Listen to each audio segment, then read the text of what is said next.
Good morning, everybody. Welcome to Tales of a Fourth Grade Trucker, where I find out if it's possible to teach and truck at the same time. Yes, I know it sounds weird, but that's the way things go this summer. So, here's the deal.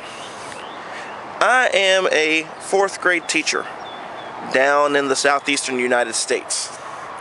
Was looking for something to do, figured I wanted to travel. So I was like, okay, well, I know that truck drivers travel quite a long ways. So I figured I'd at least try my hand at it and see what I've got. Actually, this first truck they've given me is not bad. I've actually enjoyed it this last couple days. So, here's what I've got. Alright, so, this is a 2015, yes, I did say 2015, Freightliner M2 106. It is a business class truck. This actually is going to be going to a moving company. As you see the big box on the back with all the doors around it. We'll walk around the truck in a minute. But let me say it's actually pretty nice the way it drives and everything. If you look, you notice chrome rims, tall visibility, not quite as long as the school buses. Honestly, I think our school buses look weird now. Dual rear wheels, as you would expect from a Freightliner. Here's one of those moving doors, and there's a whole slew of moving doors as you walk around the back of the truck. Now I'm gonna show you something about the back of this truck that I really like. Open the door. And if you look, there's a hardwood floor back here. Might be pretty good for having a dance party. No, this is where people's stuff goes. But it's a nice floor. I mean, all you would really need is a disco ball. And actually, there's a light up there. I don't know if you can see it for the glare. It actually lights up bright white. So when a moving company has to get in here and get your stuff at night, they can with no problem. Alright, let's go ahead and get this closed. Right. LED turn signals and clearance lights all the way around. As expected. And say, not sure what that compartment is, I'm not going to open it. Diesel fuel, this is a 2015, so it also has a DEF tank. It requires diesel exhaust fluid. Which I found out yesterday is not cheap. And this truck holds either 100 or 150 gallons of fuel. But overall, it is a good truck. Let's open the hood.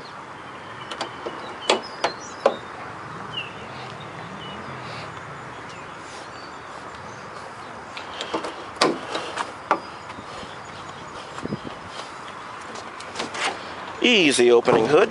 I always think it's going to fall back on me, but it's not. And this is a Cummins 6.7 liter ISB inline 6. Now, of course, you're probably used to Cummins engines being in, well, Ram trucks. And that's where I first noticed them too. But this is actually a big block engine. It gets 250 horsepower. With an Allison 2500, it's either a 2500 or 2000, I'll clarify in the notes, automatic transmission. And then pretty much that's where everything stops.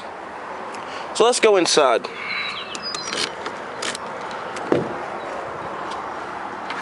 Okay. Alright, when you get inside this moving truck, it's pretty much, as you notice, bare bones. I bet you there's some people out there, young people, who have never seen one of these. It's a hand crank window. And yes, you are seeing that right. Both sides of the truck, no power windows, no power door locks. And honestly, that's how I like it. Something's bare bones so it doesn't break. There's that DEF tank I was talking about. It's a separate tank. It only holds about 5 gallons of exhaust fluid. And it doesn't use it all with the fuel. It's going to last for a very long time. Alright, let's get into the truck. It is an air ride seat, if you'll notice. Excuse my stuff over there. The passenger side seat does not adjust at all, forward or back, up or down, neither one. So, a little weird, yes. Alright, let's give this a crank. Oh, also, if you notice my steering wheel's in the way, it does not adjust either. So if you want to drive this truck, you have to adjust the seat.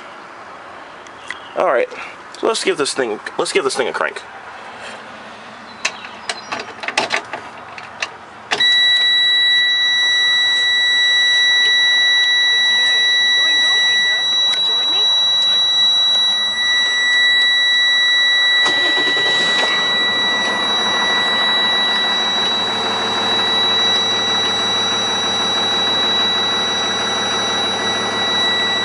So you can actually hear that 6.7 liter inline six.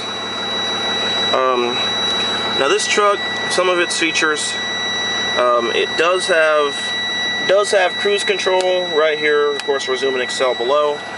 Your headlights are in a weird place, and I actually like them because they're out of the way. You can't accidentally bump them. They're not on the stalk because the wipers are on the stalk, which is the way I always thought it should be. Like I said, this has a 4-speed automatic transmission, overdrive there.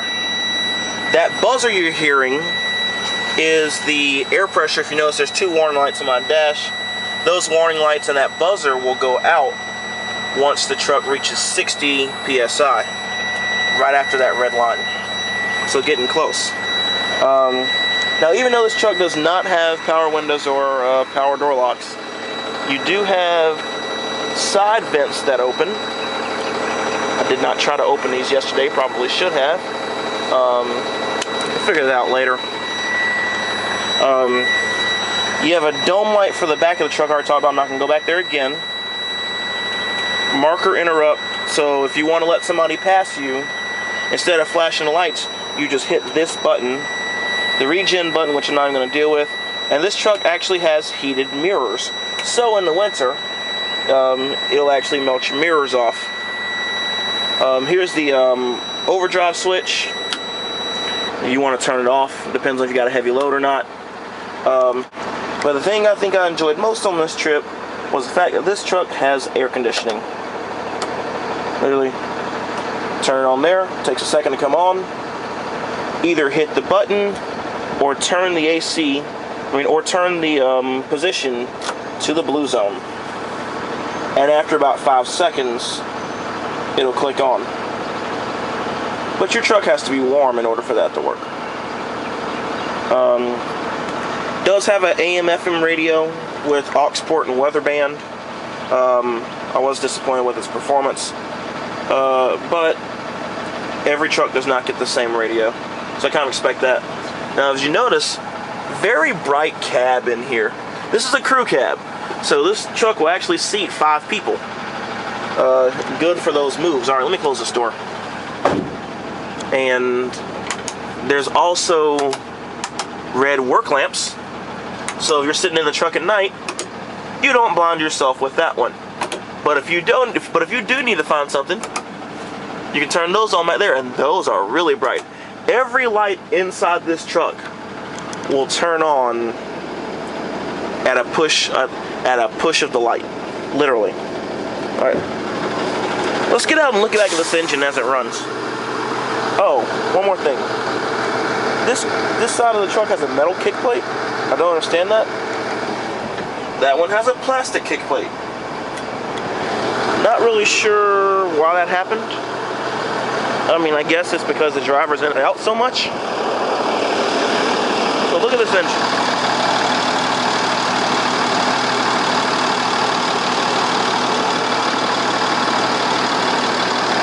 It's actually very quiet right now, which is a surprise. I had it on the road yesterday, and it was not quiet at all. Closing this is tricky. Now, if you have a Jeep, you're used to these close handles.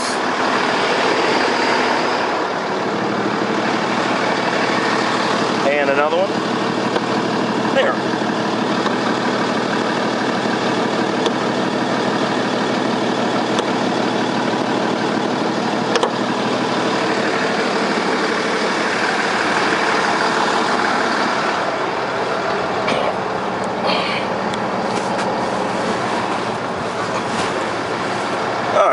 So let's go ahead and see how she sounds.